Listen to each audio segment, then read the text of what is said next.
Good morning students, myself Adit Solanki, I am your social science teacher.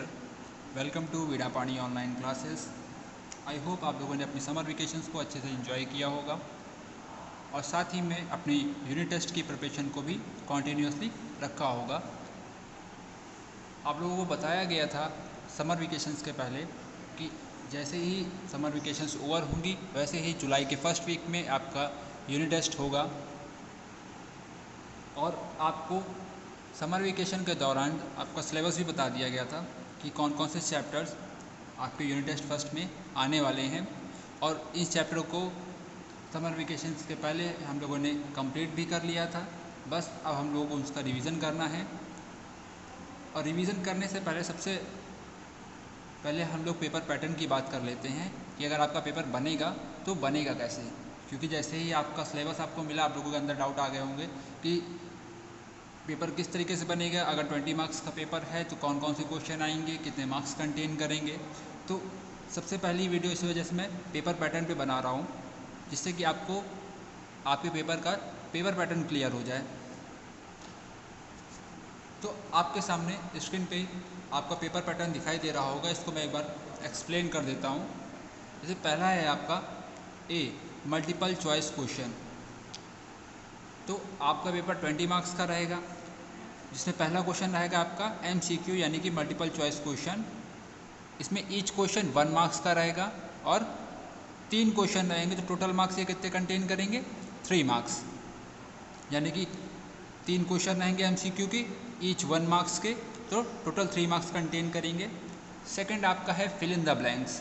Fill in the blanks में भी same distribution रहेगा numbers का। हर एक question 1 marks का रहेगा और 3 क्वेश्चन रहेंगे तो टोटल कितने मार्क्स कंटेन करेंगे 3 मार्क्स।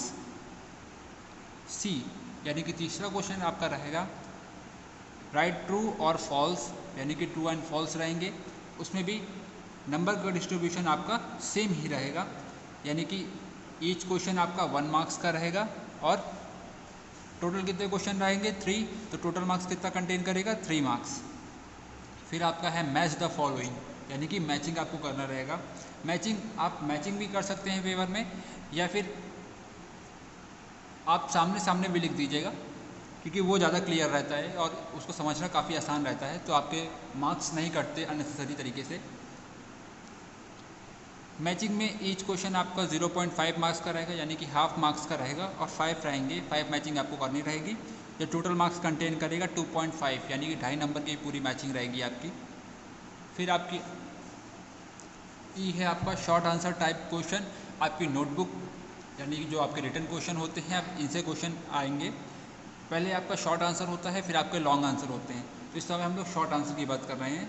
शॉर्ट आंसर आपके टोटल रहेंगे 3 और 1.5 मार्क्स के रहेंगे ईच क्वेश्चन, यानी कि प्रत्येक प्रश्न आपको कितने का रहेगा 1.5 नंबर का रहेगा और 3 क्वेश्चन रहेंगे, तो टोटल मार्क्स कितना कंटेन करेगा ये 4.5 मार्क्स कंटेन करेगा। और लॉन्ग आंसर पे थोड़ा सा ध्यान दीजिएगा। लॉन्ग आंसर टाइप क्वेश्चंस में आपको क्वेश्चन 3 दिए जाएंगे, यानी कि टोटल आपके 3 क्वेश्चन रहेंगे जिसमें से आपको अटेम्प्ट कितने करने हैं, केवल 2 क्वेश्चन करने हैं। एक आप ऑप्शन में छोड़ सकते हैं और इसमें आप उसी क्वेश्चन को अटेम्प्ट करिएगा जिसमें आप श्योर रहेंगे कि हाँ इस क्वेश्चन को मैं पूरी तरीके से कर सकता हूँ, इसमें मेरे नंबर नहीं कटेंगे अगर इसका मैं आंसर करूँगा तो। और ईच क्वेश्चन आपको कितना रहेगा 2.5 मार्क्स का। जब 2.5 मार्क्स का ईच क्वेश्चन रहेगा, आप 2 क्वेश्चन करेंगे तो आपके टोटल मार्क्स कितना रहेगा 5, यानी कि लॉन्ग आंसर आपके कितने मार्क्स रहेंगे 5 मार्क्स के रहेंगे। आप इन सब की सभी को टोटल कर लीजिए, टोटल आपके 20 मार्क्स बन जाएंगे। आई होप आप लोगों को पेपर पैटर्न में कोई भी डाउट अब नहीं रहेगा।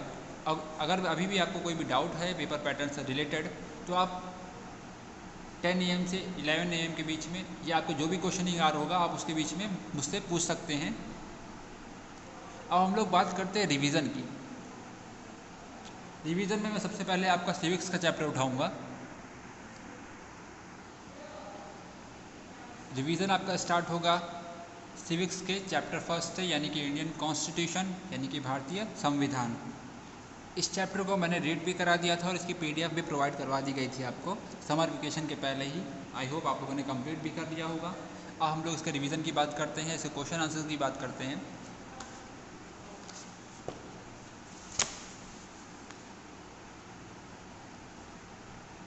वर्ड मीनिंग्स हैं, कुछ डिफ़िकल्ट वर्ड्स हैं जो कि आपको प्रॉब्लम कर सकते हैं, तो आप वर्ड मीनिंग को पढ़ लीजिए एक बार। और वर्ड मीनिंग जब आपको सारे वर्ड्स का मतलब क्लियर रहता है तो आपको क्वेश्चन लर्न करने में या आंसर लर्न करने में कोई भी डिफ़िकल्टीज को फेस नहीं करना पड़ता है। हम लोग रिवीजन में शॉर्ट आंसर से स्टार्ट करते हैं। Answer this question in brief. Why do we need law, यानी कि हम लोगों को कानून की ज़रूरत क्यों है। We need law because law make life easier and functioning smoother. हमें कानून की ज़रूरत इस वजह से है क्योंकि ये हमारी लाइफ को या हमारे जीवन को आसान बनाता है और इसके जो फंक्शंस होते हैं वो हम लोग बहुत ही सरलतापूर्वक कर सकते हैं। सेकंड क्वेश्चन है आपका, write down a few characteristics features of the fundamental rights, यानी कि आपको फंडामेंटल राइट्स यानी कि जो मौलिक अधिकार होते हैं उनकी कैरेक्टरिस्टिक फीचर्स लिखना है। A few characteristic feature of fundamental rights are as follow. पहला है आपका, these fundamental rights are the basic right and thus make the soul of constitution, यानी कि ये आपके बेसिक राइट्स होते हैं और इन्हीं को मद्देनज़र रखते हुए पूरे कॉन्स्टिट्यूशन को बनाया गया है। यानी कि पूरा जो कॉन्स्टिट्यूशन है, पूरा जो संविधान है वो इन्हीं को देखकर बनाया गया है कि कहीं पर भी आपके जो मौलिक अधिकार हैं वो कॉम्प्रोमाइज़ ना हो। Second, no one can take away these fundamental rights और can encroach upon these fundamental rights, यानी कोई भी आपसे आपके ये फंडामेंटल राइट्स नहीं ले सकता या आपके फंडामेंटल राइट्स को दबा नहीं सकता, आपके मौलिक अधिकारों को छीन नहीं सकता, ना उसको दबा सकता है। आपका जो थर्ड क्वेश्चन है, व्हाट इज़ फेडरलिज्म। तो फेडरलिज्म क्या होता है, इसको जब हम लोग चैप्टर एक्सप्लेन कर रहे थे हम, तब आपको बहुत सी डिटेल में बताया गया था। जो आपका ये दो लेवल पे गवर्नमेंट बनती है, यानी कि सेंट्रल लेवल पे और स्टेट लेवल पे, और ये दोनों ही गवर्नमेंट अपने अपने कार्यों के लिए स्वतंत्र होती हैं, यानी कि कोई भी इसमें इंटरफेरेंस नहीं कर सकता, बस कुछ मैटर को छोड़ के। और उस मैटर में भी जो केंद्र सरकार है वो इंटरफेरेंस नहीं करती है, वो आधे आधे अधिकारों को बांटती है जो कि आपके कॉन्करेंट लिस्ट में हैं। The federalism refers to a system of government in which sovereignty is constitutionally shared between a central governing authority और constituent political units, यानी कि जो सेंट्रल गवर्निंग अथॉरिटी है और जो कॉन्स्टिट्यूएंट पॉलिटिकल यूनिट्स है। पॉलिटिकल यूनिट्स यानी कि जो केंद्र शासित प्रदेश में हैं, और केंद्र शासित प्रदेश में भी जो आपके लेफ्टिनेंट जनरल बनते हैं या आपके जो स्टेट्स में गवर्नमेंट बनती है, ये एक दूसरे से स्वतंत्र होती हैं। फिर आपका है question number 4, what are the 7 fundamental rights guaranteed to Indians, यानी कि जो हम लोगों को 7 मौलिक अधिकार मिलते हैं वो कौन कौन से हैं। आपको एक सूची तैयार करनी है, एक लिस्ट बनानी है इस क्वेश्चन में। तो the 7 fundamental rights guaranteed to Indians are as follow. कौन कौन से हैं इस पर देख लेते हैं ज़रा। नंबर 1, राइट टू इक्वलिटी, यानी कि समानता का अधिकार, यानी कि जितने भी इंडियंस हैं, जितने भी इंडियन के सिटीजन हैं इंडिया में, उन सभी को एक दृष्टि से देखा जाएगा, एक समान देखा जाएगा। राइट टू फ्रीडम, यानी कि आप स्वतंत्र रहते हैं कुछ भी करने के लिए। राइट अगेंस्ट एक्सप्लॉयटेशन, यानी कि किसी भी प्रकार के शोषण के अगेंस्ट आप आवाज़ उठा सकते हैं, इसका भी आपको अधिकार रहता है। Right to freedom of religion, आप भारत देश में जिसको एक सेकुलर कंट्री कहते हैं, सेकुलर कंट्री का मतलब होता है धर्मनिरपेक्ष राष्ट्र, यानी कि जहाँ पे धर्म के आधार पर कोई भी भेदभाव नहीं किया जाता, तो आप किसी भी रिलीजन को, किसी भी धर्म को फॉलो कर सकते हैं, उसकी प्रैक्टिस कर सकते हैं। कल्चरल एंड एजुकेशनल राइट्स, यानी कि आप किसी भी धर्म की चीज़ों को या किसी भी अपने ही धर्म की चीज़ों को प्रैक्टिस कर सकते हैं। आपका 6 फंडामेंटल राइट है राइट टू एजुकेशन, यानी कि शिक्षा का अधिकार।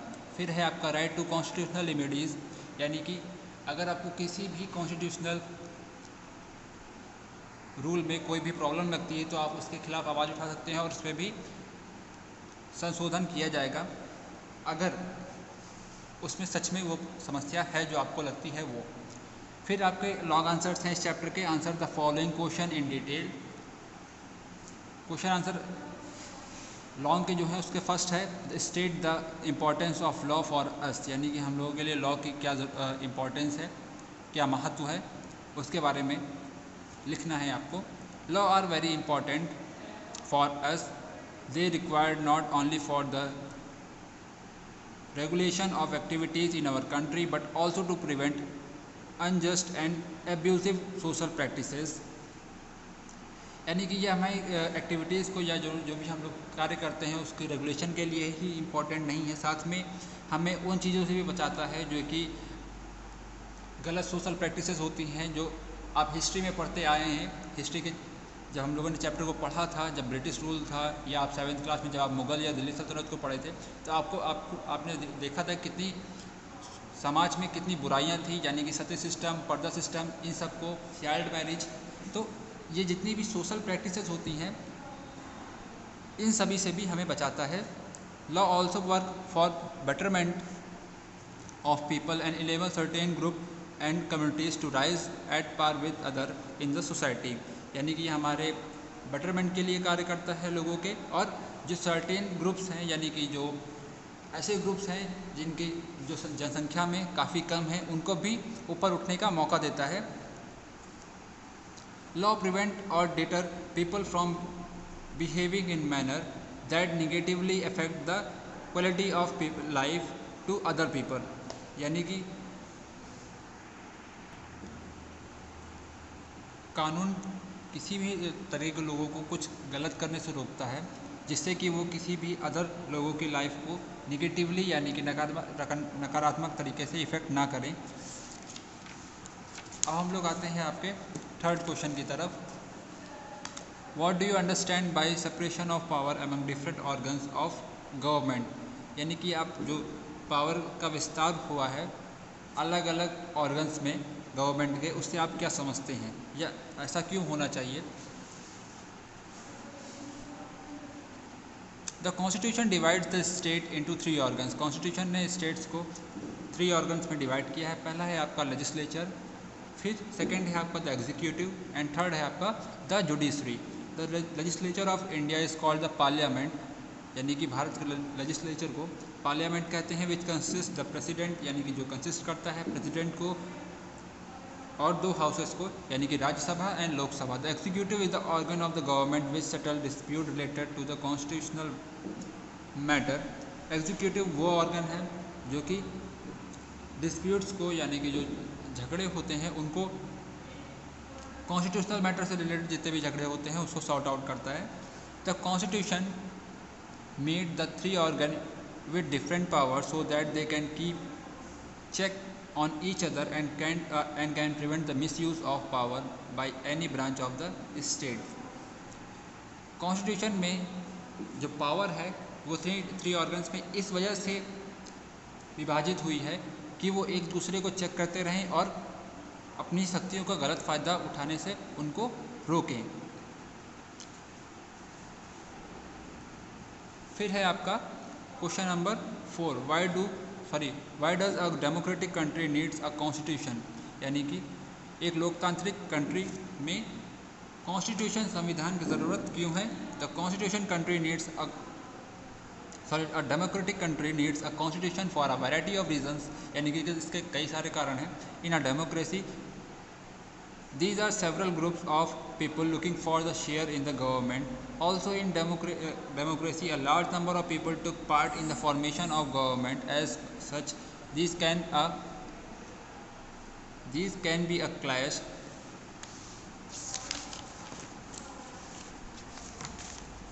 between all these groups. A constitution can prove very helpful in this regard. The constitution follows the principle of check and balance so that the rights and duties of people are safe guarded.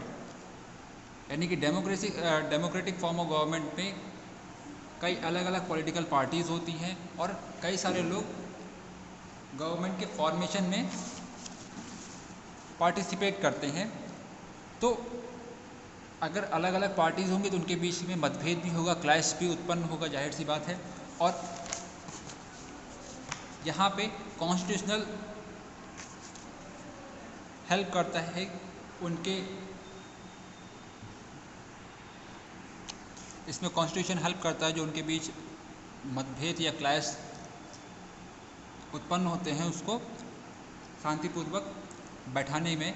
The constitution follow the principle of check and balance so that the rights and duties of people are safeguarded, यानी कि constitutional जितनी भी principal check और balance का जो principal होता है, जो कि अभी हम लोगों ने इससे पहले वाले क्वेश्चन में पढ़ा था, उसको फॉलो करता है, जिससे कि वो जो राइट्स और ड्यूटीज़ होते हैं लोगों की, उसको वो सुरक्षित कर सके, या उसको वो उससे यह सुनिश्चित कर सके कि वो कहीं पे भी कॉम्प्रोमाइज़ नहीं हो रही है।